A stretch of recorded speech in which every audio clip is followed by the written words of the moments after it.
questions. This is the Quick Bite Podcast. Welcome to the Quick Bite Podcast. I'm your host, Brian Klinger. Today, I am so excited to introduce you to one of my favorite people on the entire planet. I've got to give you a little bit of an elaborate background on her. She was my sales leader for a number of years in my role in the organization I'm at. And I can tell you in my 25-year career of technology solution sales, and I've had a lot of great leaders. Let me say that I can name off some great ones. She is the best. I say that unequivocally. I don't say that to be hyperbolic. When I say the greatest sales leader and leader in general, this is the person you're about to hear from. I'm so excited. You're in for a treat. Quick Bite crew, check this out. I have none other than Marybeth Pearce, Vice President of Sales Operations and Sales Leader Extraordinaire. Marybeth, it is such an honor to have you on the Quick Bite Podcast. Brian, it's an honor to be here, and you are the best hype man I could ever ask for. And I always joke when you introduce me like that, we were just set up for disappointment, but hopefully I can fill those shoes you just laid out there today. So well, I can assure you the hype is justified. It is real. And I'm excited to get into understanding what makes Marybeth who she is, because a lot of people are a fan of yours and you have spoken on many great stages, but you've led a lot of great teams. You've accomplished a lot over your career. And you've elevated inside of a big Fortune 29 company on a pretty good rocket ride, and it's well deserved. So to have you on and to get an insight from you and what makes you who you are is really going to be special. So let's kick it off. You know the rules. Let's get down to it. 10 questions. Let's go. What's the best piece of business advice you've ever received? It's a good question. I would say the best advice is get comfortable being uncomfortable. I started early in my career wanting to make sure I knew everything, make sure I had all the answers so that I could be the best at what my job was, and then I could be the best leader that I could be. And the reality is we as an individual can never know everything, right? And so you have to get comfortable with some of the unknown. You have to get comfortable with not knowing what tomorrow might bring, but getting excited about it, embrace it, and be uncomfortable, because when you're uncomfortable, you grow and you learn and you discover new things. And so the more comfortable you can get with that idea, the more opportunity you have to develop. That's great. And what are 3 qualities that every great leader, in your opinion, should have? Compassion is absolutely top of my list. If you do not have compassion for the people that you are leading, the people that you are working with, then you've missed the boat. That you have to have that personal connection. You have to understand what drives people, what motivates people, why do they care? And only then can you really understand how collectively as a group you can move the ball forward in whatever ball that is that you're trying to push forward. So compassion's always top of my list. Vision is another one, right? Like you have to be a leader, you have to be able to pull back from the details from the day to day and say, what's the vision? What do we want to do as an organization? Create that vision in partnership with your team, then communicate that vision and then execute on it. And there's going to be a lot of puts and takes throughout that process that might distract us all from our vision, but holding true to it, being clear, communicating it, and just driving your group forward, that's item number 2 for me. And then creative collaboration. Yeah, you and I have done this a lot, Brian. Don't be afraid to push the envelope. But do it in a way that's responsible and respectful to those that you're working with. But that's really the only way you're going to truly make a change. And so having that creative collaboration to think differently, break the mold a bit, go out of the box, but do it in a way that brings people along and doesn't surprise them. Any leader that can do that, I think, will be successful. And how does one aspire to be a leader? If you're someone just starting out in a company, or you're on the front lines of a business and you're thinking, wow, I want to be an executive one day, what advice do you have for someone who wants to be a leader? So I think you have to realize, like, a lot of us have leadership experience and moments along the way that when you were in that moment, you might not have realized you were being a leader. But I would say first off, if you know you want to be a leader, be observant. Watch leaders around you, watch individuals around you and see what you like, see what your style is.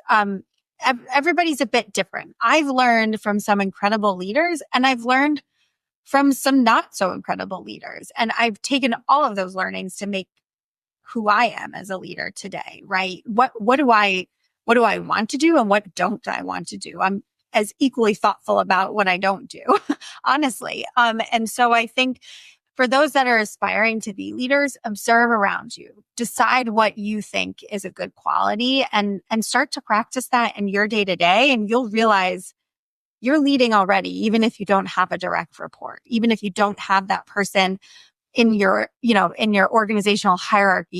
You're leading your peers, you're leading your customers, you're leading your family at home. We're leading every day. I agree with that wholeheartedly. I believe everyone is a leader in some capacity.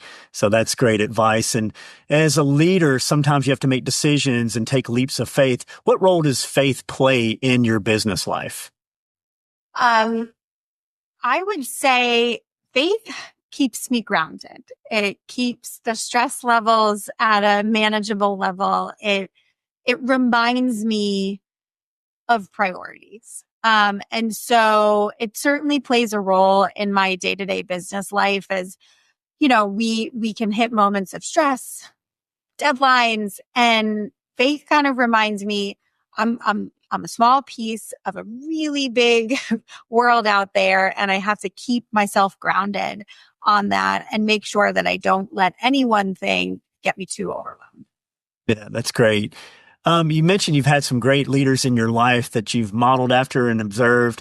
Who is someone that on a professional level really impacted you and why? Who's somebody you admire? Yeah, that's a great question. And I would say I've been fortunate to work for and work with some really incredible leaders. But if I had to look back and say who's really shaped me the most professionally, it would be my parents. I grew up with two sisters and two working full-time parents who were both trying to grow their career while raising a family, running a household. And I watched them both build, very respectable and impressive careers, but I never felt like they missed anything for me in my childhood. And both my parents approach their careers very differently. They're two very different people and they have different styles. And I learned from both of them and taken pieces of both of it and applied it to my professional career. But I would say it's my mom and my dad because I saw what they were able to do while still maintaining a balance of a home life and a personal life. And that's encouraged me and inspired me to build something similar. And along a similar path, who's a company you really admire and why do you admire them? It's a good question. I would say I love the companies that, look, most companies today have a strong corporate responsibility and are giving back to the communities in which they're operating. But I think back to like the early days of Tom's, if you know that company, the shoe company. I mean, it was back in like, I think 2006 when they launched and they were a 1-for-1. You buy a pair of shoes and they donate a pair of shoes. And to me, at least at the time, that was more of a novel idea that was new and it hooked me right away. I don't know that I would say I necessarily would have bought those shoes on day one for their style, but I was like, oh, wow. Okay. I can spend some money and it will immediately go to a good cause. And they've stayed true to that commitment, to this day. And so I feel like they were one of the early ones to do that. A lot have come along since then. And so that's a company that I admire. Yeah, and it seems like the next generation, especially coming through, is really focused on doing business with companies that have purpose and make impacts in the community. That's a really important value that I feel like is growing in the next generation of what they're looking for. So shifting gears a little bit, and can you tell me about a time that you faced adversity and what did you learn from it? Yeah. Um, it's not in my professional career, but it's something that I learned that I've carried forward into my professional career. So when I was in college, I had the opportunity to be the president of the sorority that I was a part of at college. And I inherited a chapter of women, and I inherited a lot of traditions. And so I was doing things the way the previous president had done. And I approved an unsanctioned party that probably was serving things that shouldn't have been served, to those that were not 21 at that party. Um, and somebody reported it, and it was reported to the national level of our sorority, and people from nationals came to my college and sat down with me and our advisor at the time and said, "What were you thinking? Why did you do this?" And the answer was, well, the person before me had done this. But when I said that out loud, I realized how unacceptable that answer was, right? Like, I was now in charge of this sorority. I was in charge of this chapter, and I should have questioned, is this the right thing? It's not, no, I did this because the person before me did it. I should have questioned it. I had to take ownership for that. And I had to make it right. And I took that with me into life, into my career. Never do something just because the person before you did it, because that's not going to be okay, right? When you're then responsible, you have to do something because you believe it's the right thing to do, and you will stand by it if questioned. And so I had to manage through that. I had to make changes at the sorority that many women in the chapter were not happy about. And, but I was okay with it because I knew if ever questioned again, I could say confidently, yes, I made this decision, and yes, I stand by it. And yes, I made some people unhappy along the way, but I knew it was the right decision. And so that's just something that I had to overcome. And it's something I carry with me to this day.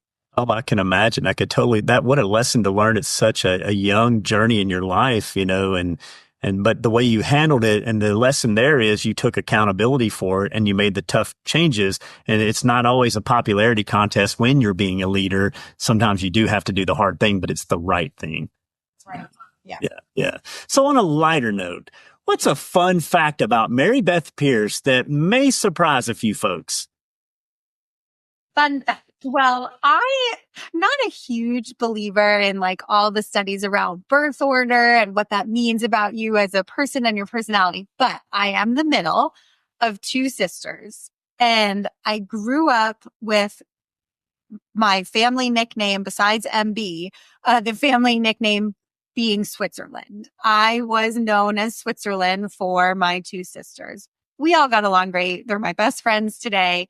But I was the middle of an older and a younger sister who sometimes were butting heads. And it's funny because I would say in the roles that I've played in my career, I'm often viewed as the middle ground, the person who will bring equal opportunity for all voices and ultimately bring people together to make the right decision. And I joke because somebody recently in the past few months referred to me as Switzerland at work. And I laughed. I'm like, man, I've had that nickname since I was like 5 years old. And, he wouldn't have known that, but I guess birth order might play something in our personalities. Yeah. So if the audience, I know if you're checking this out on one of the audio platforms, I am grinning ear to ear because I'm thinking about that makes total sense because I've seen you negotiate some of the greatest contracts I've ever been a part of. And you do it in such a manner. And it is Switzerland. You're bringing world peace between usually two gigantic companies that are lawyered up, and you somehow broker peace between both parties and make it work. And that is so Switzerland. That is incredible. So that's really fitting. amazing. Thank you for sharing that.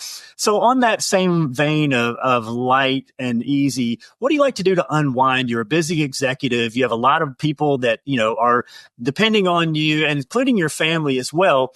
But what do you like to do to unwind? How does Marybeth relax? Yeah. I don't spend enough time. No. I would say, look, on any given weekday, the way I unwind is honestly just spending time with my son. We're fortunate to have a 4.5-year-old, and so playing with Star Wars or superheroes or whatever the figure of the day is it brings me peace and joy, and I forget about everything else for a bit, and I'm just in that moment enjoying whatever is motivating our 4.5-year-old that day.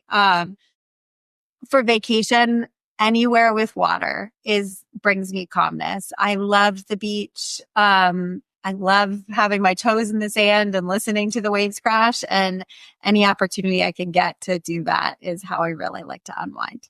That's great. That's great. And you deserve all the relaxation you can get knowing that you're driving such incredible results in what you do. So last question for you, Marybeth. What is your why? At your core, what makes you who you are? What is that real fire and purpose behind who you are? I would say it's twofold. Certainly my number one why is my family. Everything I do is for me and my family, my husband, my son. We're a great unit, and I just want to be the best that I can be for them, both from a financial provider, and from a mother and a wife. And, so they're my why. They bring me the most joy, and the happiness. But my second why is the people that I work with, and having an opportunity to lead an organization. It's a great responsibility, but it's also such a great privilege. I have had an opportunity to learn from and to help develop some of the smartest people, that I've come across, you included, Brian. And it's a two-way street constantly. I learn from everybody on my team, and what I can give to them every day to help them grow and help them achieve their goals, whatever they might be. That's incredibly rewarding for me. So obviously my family is my number one, but then having the opportunity to lead people and see what they can become, see them achieve their dreams is my professional why. Yeah, and I can personally attest to the audience that, having worked for you for several years and being led by you, and the way that you inspired your team to see big picture and to see the bigger purpose behind what we do and to care for one another. And I would argue that within our large organization, we have a very tight-knit family unit that was really established because of the culture of togetherness that you led us to become. And that is something that I think leads to the great outcomes that we have delivered in time, and then the great customers that we've, been able to support and serve. But it all started back with the leadership that bar that you established of expectations, and then the way that you led by example, because you do truly care about your people. So I'm forever indebted to you, because, you've certainly had a major impact on my life and my family's life, personally and professionally. So thank you for that. I want to publicly say that. And, and again, ways. It goes two ways. It always does, every relationship. And so I could say the same about you. It's a privilege and a pleasure to have an opportunity to lead people like you. So thank you. Thank you. Well, that concludes our podcast today. Marybeth Pearce, thank you so much for being on the Quick Bite podcast, and we will see you down the road. Quick Bite Podcast is proud to shine a spotlight on Giving Kitchen, an incredible nonprofit serving the food service community in times of crisis. From unexpected medical emergencies to natural disasters, Giving Kitchen steps in when life takes an unexpected turn. To learn how you can help support those who serve us every day, visit givingkitchen.org. And while you're at it, subscribe to the Quick Bite Podcast, where leadership meets heart, and join us in making a difference, one episode at a time. Quick Bite Podcast. Bite-sized conversations, big-time impact.